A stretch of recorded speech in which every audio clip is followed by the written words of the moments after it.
Welcome to Samba Samba. Enjoy the video. In this video, I will explain how to set up your Figma file for product design. First, begin by establishing a clear file naming convention, perhaps including the project name and version number.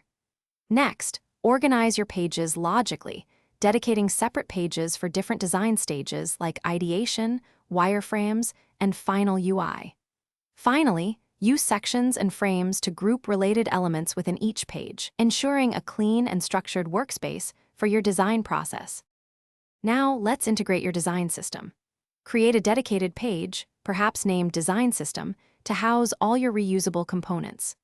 Develop master components for elements like buttons, input fields, and navigation bars, ensuring consistency across your entire product. Furthermore, define your text styles for headings and body copy, and establish a comprehensive color palette with at least 8 to 10 distinct colors, all linked to your brand guidelines. Next, focus on prototyping and user flows. Designate a specific page for your interactive prototypes and user journey maps. Connect your frames using clear interactions, such as on click or on drag, to accurately simulate the user experience. Consider adding hotspots for clickable areas and overlays for modal windows or drop-downs, enhancing the realism of your prototype. This allows for effective testing with potential users. Finally, let's discuss collaboration and handoff.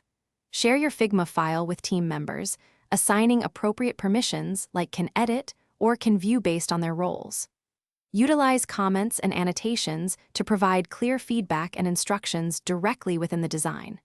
Before developer handoff, ensure all layers are meticulously named and organized, and components are properly documented. This streamlined approach facilitates efficient teamwork and a smooth transition to development. Thanks for watching. Consider subscribing if we helped you.